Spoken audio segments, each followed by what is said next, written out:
Hey gamers. Hey, how you doing? I'm Fruity, the weird little gay who lives in your computer and tells you about video games. Sometimes I'm a skeleton, or an octopus. Coconut octopus, as you might be able to see. Hi again. Other times I say stuff about your mom, but you can't be mad because it's all jokes, bruv, innit? So, recently-ish, Steam's Next Fest happened. Demos up and down the shop, going buck wild, and also going hog wild. Now this happens predictably, every year, and every year I endeavour to play as much nonsense as I can manage, demoing out of control in one week-long consumerist frenzy. Invariably though, I only remember Next Fest exists halfway through it, and I can't be bothered those days. In a typical fest, I might play between 3 and 0 demos. I think this year, though, I might just move the average up. You'll see. You'll all see. Now, don't get me wrong, nothing's changed. If you're a long-term viewer, you'll know that I do not like video games. And if you're not a long-term viewer, then how did you even get here? Seriously, the algorithm fucking hates me. I say all the words he doesn't like, cunt, and call the videos like 60 seconds of unedited footage of a bug or something. We're a little zany over here, folks. Anyway, in playing too many video games, which I do not enjoy, we're here to answer the following questions. Firstly, to what end is video games? Why does this keep happening? Who would do this? And what just God would allow it to continue? Secondly, what can we learn about ourselves from our interactions with virtual rats and goblins? Can video game enrich me as a person, spiritually? Can I pet the dog? And a distant third, I suppose. Is there anything coming up that's worth playing? Now, keep in mind, I played a lot of games this year. I tried to get a good spread of various themes and genres, despite the fact that my own personal algorithm is poisoned, perhaps, by the fact that I only play games that are like, it's tic-tac-toe, but it's a roguelike now. At any rate, I didn't play everything, and I certainly didn't pay any regard to what the other gamer freaks were looking at. Aside from a recommendation or two from friends. No offense. Videos were flying at me over here on YouTube. 15 demos you need to play. The 10 Next Fest games you have to wishlist now. 200-point text overlaying goblin boys pulling shocked faces. I told them the same thing I always do when I am accosted by a moron. Do not recommend this channel. For this reason, we're gonna touch on a few of the highlights, but still, my spread should be a little different from everyone else's, you'd hope. I didn't play Marathon, for example, because Marathon looks fucking shit. With all that in mind, here's what we learned. Hey everyone, welcome to a retro JRPG with a twist. And that twist is, I guess that it's called a snail's tail, but you don't actually get to play as a snail. I looked to the start page. It looks like one of those silly, goofy guy kind of games. I'm not sure how much I'm gonna get on with it, to be honest. But you know, I don't want to think too much before I start playing the things. Circle to select is very, very JRPG of it. And it's called A Snail's Tale. And that might lead you to believe that the snail is the main character. But nay, friend. The player takes control of Samson Spligglebab.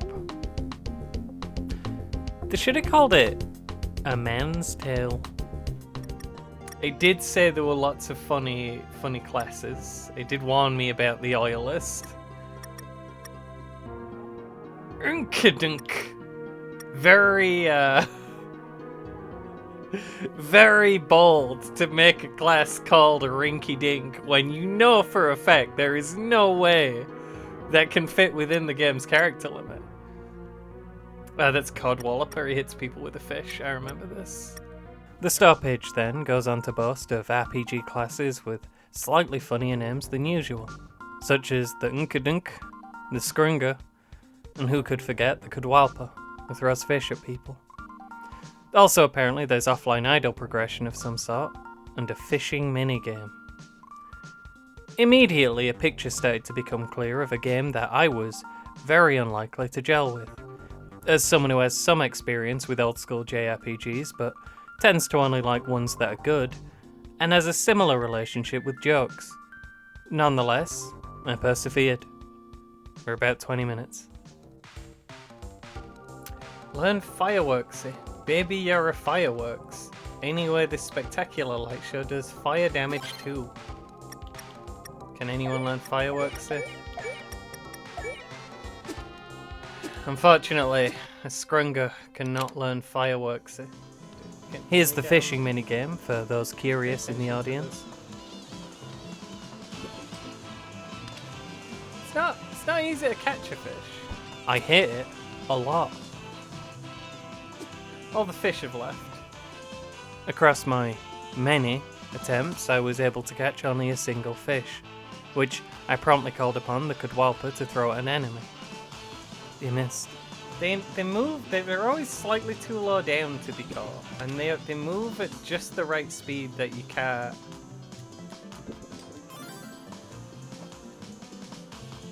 I'm the best gamer ever. I caught a fish in Snail game or whatever it's called.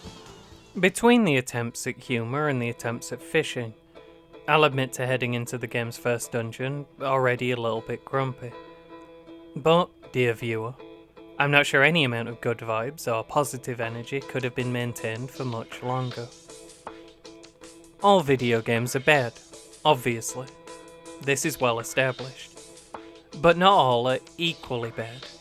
And there's therefore been hot debate through the years about just what the absolute worst trope in all of gaming might be. Is it the obligatory ice level in every platformer, where your little guy goes skidding off all over the dang place, off into enemy attacks and bottomless pits, anytime you let go of the stick to scratch your nose? Would it be a sudden and unexpected swimming level, where now you have to learn a whole new way to control your character in an extra dimension, all the while watching an unwelcome oxygen meter ticking away? The gamers do seem to hate being put on a timer, more than just about anything else. Is it the sewer level that almost every game seems to have, but nobody's ever had fun in any of? A maze of identical tunnels spanning out into infinity as your adventurer wades through a knee-high river of literal shit. Personally though, I'm a devout enemy of the teleporter maze more than anything else. Just a maze on its own is oft maligned, but at least it's possible, to some degree, for a player to gauge progress by how far they've been allowed to move and how frequently they're running into the same maze areas. The inclusion of teleporters, though, renders the spatial dimensions of the maze irrelevant. Many areas of the maze will not be physically connected, forcing the player to use said teleporters. There's no telling where any given teleporter might teleport to, though, so an area adjacent to the goal could be just as far away as anywhere else in terms of progress. And in the work of a particularly villainous dev, probably a good few of the random leaps of faith the player's required to take are gonna dump them right back at the maze's entrance, as a joke. I think people don't hate this kind of game design enough, and I think that's largely because the inclusion of a teleporter maze into an entertainment product is so obviously a bad idea that few people have ever done it. And of the works that do feature a teleporter maze, almost none of those are actually worth playing. And this is some Bubsy 2S bullshit. What could possibly go wrong? To open your game with a teleporter maze, though, in a cave that has random encounters. This is a brand new kind of villainy. Whoever made this game should be in jail. Genuinely the worst thing ever in video games, and that's what we're opening with. Well, that's a game about Snail. We didn't manage to find a snail anywhere. You don't get to play as the snail. Planned release date 2026, sometime this year. I give Snail Tales only a single star. They ought to change the name to A Man's Tale and then delete it from the internet. Bad job. Boo. Hey everyone, I'm always asking. Once I land on the ground, shall I reach that world without pain and cold? 12-year-old Alice fell from an airship in an accident, carrying her father's suitcase containing an enigma. She crosses through layers of iron curtains, heading towards that world without pain and cold, evading pursuit by the Babanelli pie, deciphering texts along the way. The war, the totalitarianism, the Iron Curtain, the conspiracy, and the betrayal. After her final glory, the proud city of 1,000 years crumbles. This is a vertical scrolling real-time reaction dodging game. We control Alice as she lands in a city ravaged by totalitarianism and war, dodging obstacles, collecting scattered codons.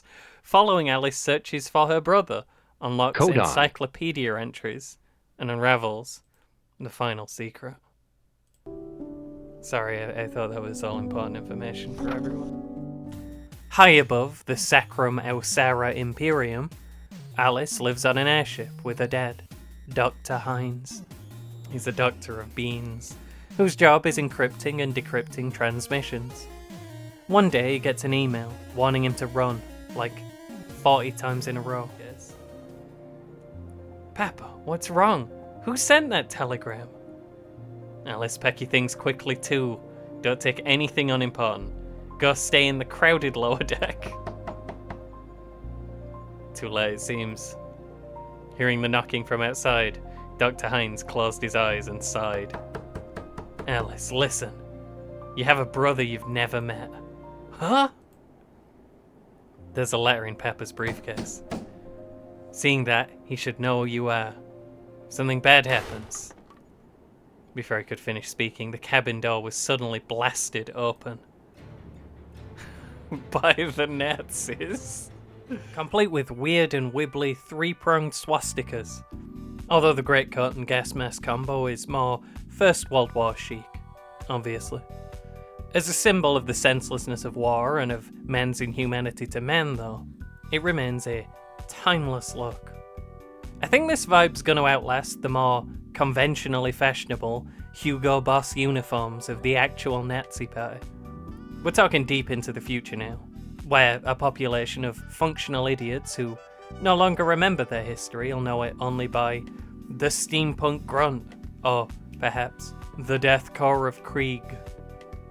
The World War II Wehrmacht uniforms will not make this transition.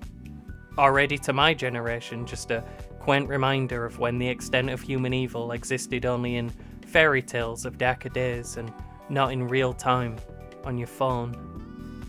Surely, moving into the future, this symbol of the evil empire, the historic villain, will be shortly replaced by whatever your average US Marine is wearing. You know, when I was doing this thing, my Steam library kept messing up and all the dang games would disappear out of it, and I'd have to swap from show games to show everything mode to get them back. But often I'd forget to turn off show everything, and then I'd get an unwelcome surprise every time I looked at my list and saw tools for America's Army servers in there, among other things. America's Army, if you don't know, is a first-person shooter game developed and published by the US Army. America's Army promotes adherence to the 7 key values of Army. Leadership. Spelling's not one of them. Loyalty, duty, respect, selfless service, honor, integrity, and personal courage. As such, players of America's Army are judged on a scale of honor points. Now, I'm just a gamer. This is a gaming channel. We are fully and completely apolitical here, like all gamers. I wouldn't want to be accused of ever trying to say anything. However, the US-Iran war opened with a double-tap missile strike by the US onto a school for young girls. A double tap strike, if you don't know, is when you fire one missile to blow up a thing and kill a lot of people. And then you wait a little bit for first responders to arrive and start digging through the rubble. And then you blow them up too. Apolitically, do you think America's army gained or lost honor points for that? And how many? Tell me in the comments. Anyway, they decide to shoot the baby, but hit Dr. Hines instead. Warm embrace. Sorry, Alice. This is all Pepper's fault.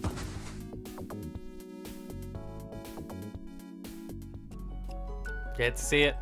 And Alice jumps overboard with the briefcase full of the Enigma codes. Codons. Codons? The actual gameplay here is very similar to that one level in the Game Boy Advance Alice game. Not that level, Kesh. It's safe here. Alice can go left or right or down faster than she's already going, and has to avoid anything sharp or anything shot out of a gun at her. Levels last maybe 30 seconds if you're not jamming the go fast button like a maniac, and then you get judged on a rating of 1 to 3 stars. The requirements are subject to change, but if you go fast, don't get hit and pick up all the codons, you're probably solid. In between these sections is the story though, and that's the real stuff. You said the Babanellian are looking for you. Well, you do. I want to find my brother, though I don't know where he is.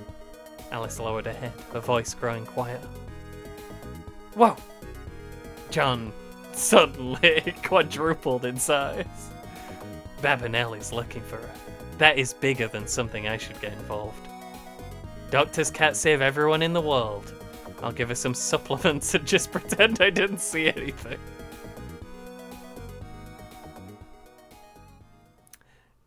It's not a great wonder that he doesn't have a license. Having made up his mind, John opened his medical bag and gave random drugs to the child who just fell out of the sky. The plot of the demo takes place within a broad finding Alice's long-lost brother arc, but largely revolves around and is progressed by Alice's friend John, a street doctor who sees her fall out of the sky. She's fine, by the way, she lands in a bush. John just wants to help people, but is naive to the dangers of the world and of the Babanelli party and their many agents. Alice is present for all of the events, but doesn't say or do anything. She just kind of watches horrible things happen to people through big hollow eyes. No spoilers, but I think John might not factor as much beyond the boundaries of the demo. Maybe Alice will have to do a thing. This is so much better than the only other one I've done so far, by the way. How hard are they going to go in the video? You just need to give me text that's not translated correct, and I am invested. So, it's kind of a visual novel, but rather than make choices in between scenes, you have to steer a lady as she falls out of progressively higher airships into more dangerous alleys between taller and taller buildings. No reasons given for what's causing Alice to be propelled back into the sky, repeatedly. Nobody seems to comment on it at all, and the vast majority of the scenes happen firmly on the ground. I feel like I should mention that I put this game on the list purely because I played the Alice in Wonderland Game Boy Color game. I'm an Alice head now, and I must pursue all future Alice products. I'd expected the game about a young girl called Alice who falls down holes to be more directly related to what I perceived to be the source material. And I was wrong. They are fully doing their own thing here, bearing the slightest of aesthetic correlations. What they are doing is red as hell though, and Lewis Carroll was a nasty freak anyway. I keep thinking it's going to end, but it keeps, the more things keep it. Okay, we got it. That's the end. We finished Alice Landing. That's the best game I've ever played. I thought video games were bad until today. I'm hooked. I need to see what's going to happen in Alice Landing. I need to finish the story. This was the danger of playing a lot of demos. And I thought it'd be okay after the first one because it was dog shit. But if I play a lot of demos and I enjoy them, then there'll be games coming out that I want to purchase. And I don't have money. So that's an issue for me. Rooftop Dev, I love you. You're my favorite. I want to follow the example of Bill Oates and Steve Jobs starting their business in a garage. But we couldn't afford a garage, so we live in a rooftop extension instead. As to what exactly they are doing, I don't want to spoil anymore, just yapping about it. I do plan to link the full video of my playthrough in the description if you're curious. Yell at me through any of the usual channels if I forgot to do that. Alternatively though, it's a free demo. If it's still up when the video comes out, well, you just might want to look into that. They do stuff here. It's kinda awesome. The demo ends with a little introduction by a funny avatar of each of the members of the dev team, which I found highly endearing. I genuinely love my time with this one. It was an easy wish list, and one that I plan to manifest into a purchase when the game comes out at the highest priority. Although looking back now at how naive I was, worrying I'd liked too many of the games. Good grief. I wouldn't have been allowed to purchase the game when it came out, but Alice is going to put in a good word for me. Make sure you add the game to your wish list. Let's tell you the world's secrets. You gotta tell me the world's secrets! I've added this game to my wish list, so I need to know the secrets of the world. I genuinely think there might just be something wrong with my brain. That means if someone very earnestly tries to tell me a story through a slightly wobbly something else to English translation, one that's still intelligible but silly, I'm fully into it. I go from 0 to invested in seconds. As such, I'm not sure Alice Landing would be an instant buy for everyone, but for me it gets 5 golden stars and 1 soda. Well, with maybe a little drink me note on the side, but it's actually just soda. My hands are numb. Can't remember a single line of my closing argument. Gotta get yourself together? I turn to the crowd assembled in court. Shinto gives me a little thumbs up. Joy raises an eyebrow.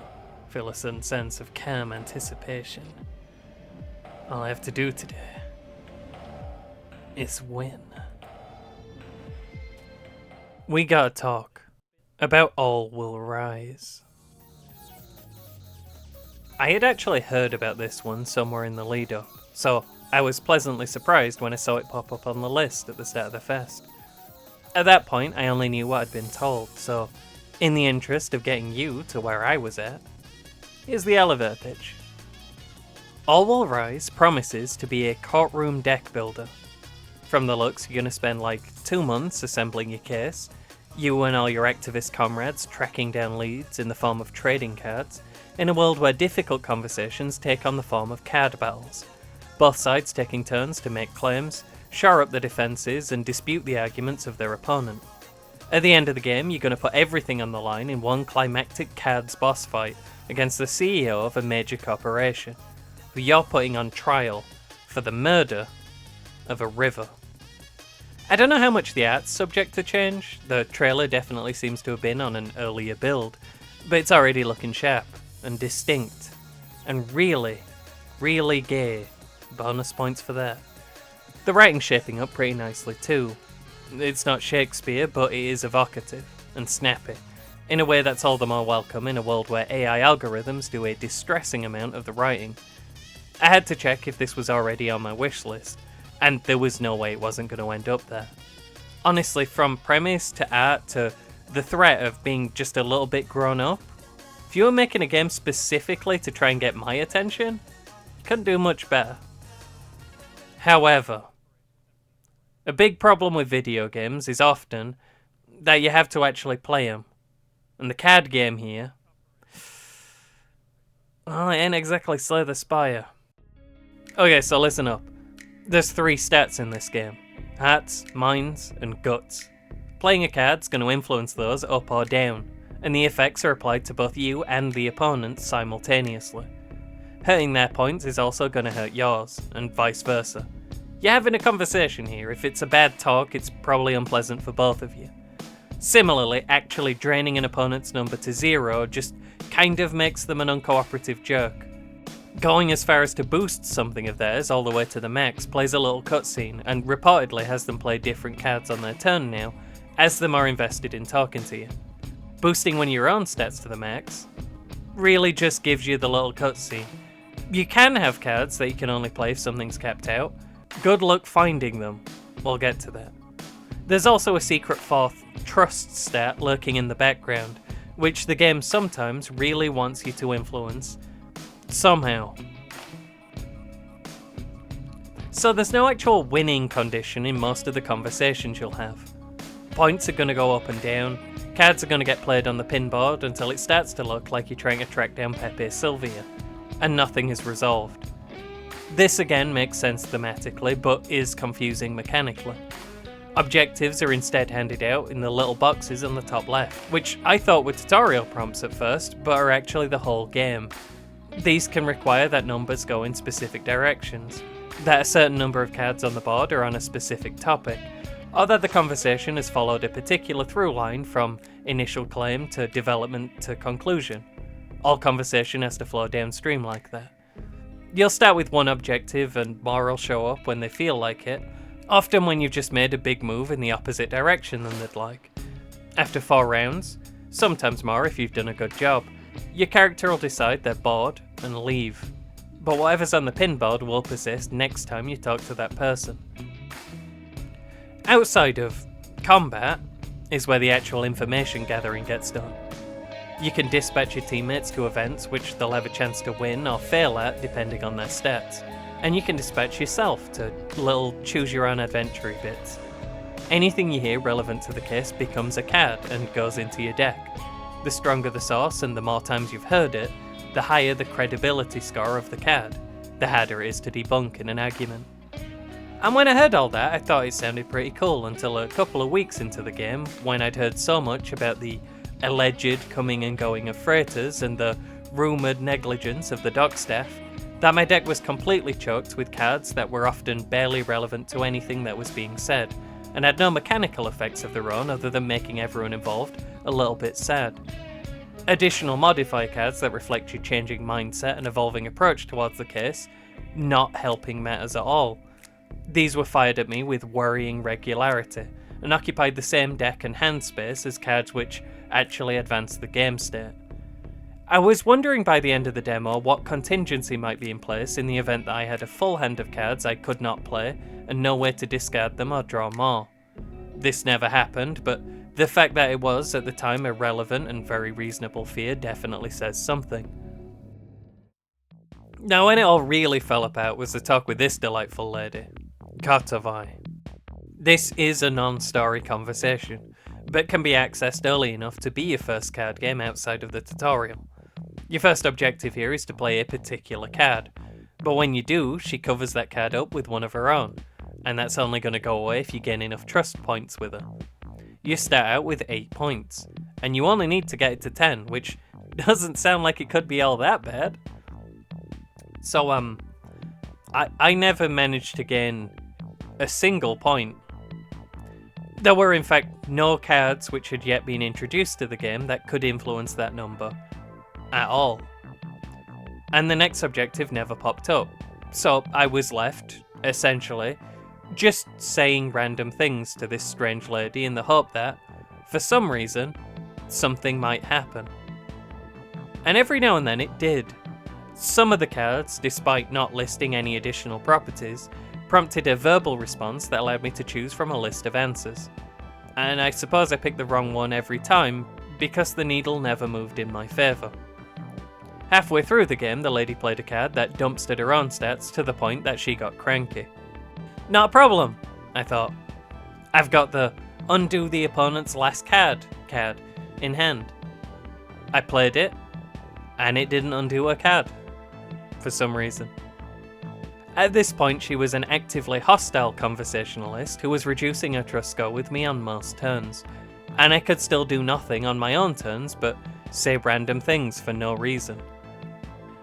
This does all seem like a fairly likely outcome from this initial engagement, certainly from someone playing the game for the first time without any information not covered in the basic tutorial, so I have to assume it was deliberate. The fact that I was essentially locked into wasting all of my actions doing nothing, and that it all took a rather long time considering how little agency I felt I had, did make it quite frustrating though. From the point of view of it simulating having a conversation with a weird person that you don't understand, and not really being able to think of anything to say. Well, I guess I can't argue that it didn't do it, but I was certainly worrying afterwards that the game was just gonna be this. I actually got so grumpy that I stopped recording here. The rest of the card battles in the demo were much closer to what had been covered in the tutorial, in that, without really changing anything, any one of them could have been the tutorial. But the whole way through, my team wouldn't stop talking about Kotovai. Anytime she isn't on screen, the rest of the characters in this game are asking, "Where's Kotovai?" And I couldn't tell them, because remember when I said everything stays in place should you lose and come back? Returning to battle later, now a bit more sure of how the game was supposed to play, and with at least one card that could directly influence the trust number, but with about 30 extra trash filler cards in the deck about the movements of freighters nobody cares about that may or may not exist, I was immediately back in the exact same situation where all I could do was pointlessly tell her about the boats that make you sad. I think it's a fairly reasonable ask that in the finished game you have a way to thin your deck somehow. You are meant to be a lawyer. You should probably be able to work out what you want to say before you walk in the room. But even if I'd been granted that mercy, all of the cards that could have opened the dialogue tree were already stuck firmly to the board. Forever. I had made such a bad first impression that I was permanently locked out from talking to this lady. Or, at least from achieving anything by doing so. Oh yeah, closing thoughts. I do not like the card game. When I was winning, it felt like I was just following tutorial prompts, and when I was losing, it felt like I was being given tutorial prompts that I was unable to follow. I don't really know how they could do what they're trying to do better though, beyond letting me move some of the more outlandish hearsay to the side deck before a big event. If they made the prompts more vague, the mechanical frustration would be worse, and I think it's clear that they don't want to do life points and shit. There's gotta be a way to keep the game simple and elegant, but introduce more consistent mechanics for progression. Maybe even let you tailor your deck to do specific things on purpose. You'd have to ask a board game designer though, and not an octopus. I played this one for about 2 hours, which is longer than the previous 2 games combined by about 1 hour.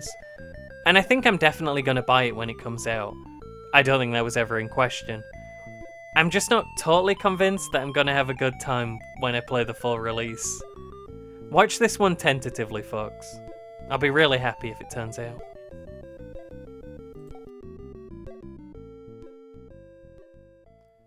You may have noticed some alphabetical similarities between all 3 games in this video. This is for the predictable reason that once I downloaded a whole bunch of demos, they'd sorted themselves into alphabetical order, and I went calmly on down the list making my little recordings. These were the first 3 games on that list, and together I thought they told a nice story. A silly game I hated, a silly game I loved, and a serious game that I'm just not sure about yet. That was how my journey began, of playing too many demos. There were others though, you can count on that. This video was meant to have way more stuff in it, but I wouldn't shut up and it was getting really long. In the future I'll probably group them by theme, or genre, or just, vibe. I got a couple of ideas floating around. Or I'll just drop the whole series for no outwardly obvious reason. I've certainly been known to do that. At any rate, I hope you enjoyed your time here. If there's anything you'd like to see me play that doesn't cost any money, give me a shout somewhere. I might get to it. Stranger things have happened. I will probably hate it though. I do not like video games.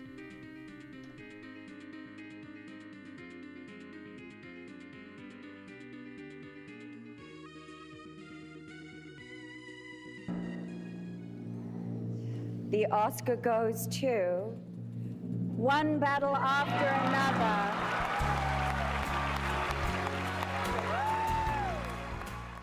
Y'all catch this one?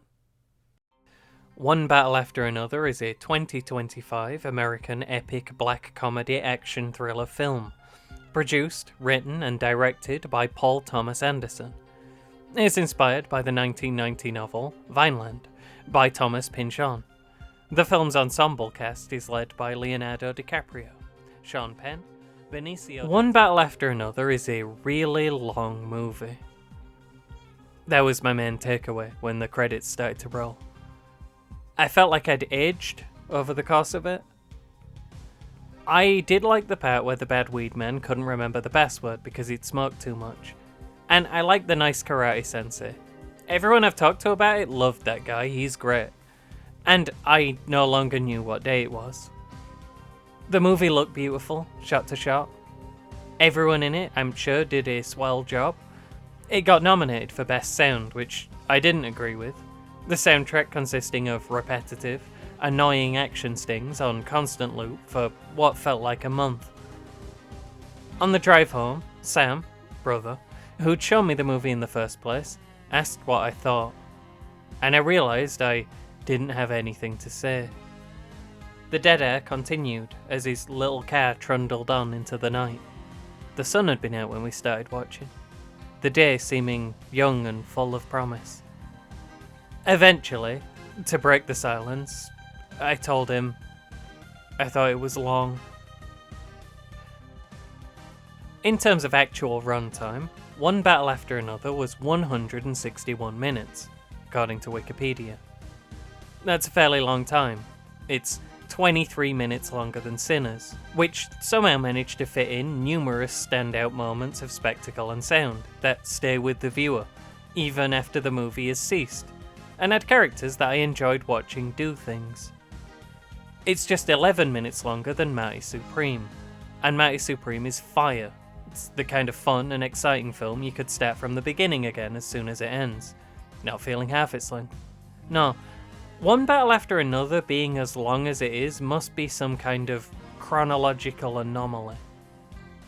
It wasn't till afterwards I heard that it was nominated for, essentially, all of the Oscars, and seemed poised to sweep most of them. Spoilers for the Oscars, by the way, it did sweep most of them. I've been thinking about that a lot. Been wondering if I watched it right, if maybe I could have gone in with a more critical eye, or in a more attentive mood. Certainly there's things in there to like. There's artistry at play. But the thought of ever watching it again is like staring into the vast void of time. I'm already old. I don't know that I'd survive a second viewing. You know what though? I wasn't all that surprised when I heard that Oscar had his big golden eyes on it. For one thing, I have no respect for the Academy. The Oscars are voted on by a close-knit cult of elderly and isolated white men, with very similar views on the world and its art. It's a prestigious event purely because of the capital behind it. Take all of that away and it's just a "what movie do a bunch of out-of-touch old guys like the most?" award. The actual show now is so gummed up with ads that they don't even show all of the awards being given out. What's the point? It gets one step closer to being the Game Awards every year. The Oscars are a bad joke. For another thing, this is a movie about an ex-leftist revolutionary bomb maker and his daughter, who find themselves pursued by an unlawful paramilitary wing of the government. These characters are the unequivocal good guys of the movie, and it's not hard to make comparisons between the villains and the agents of the new Gestapo that were gunning down American citizens and disappearing others from the streets at the time the movie was airing, as they've continued to do since without pause.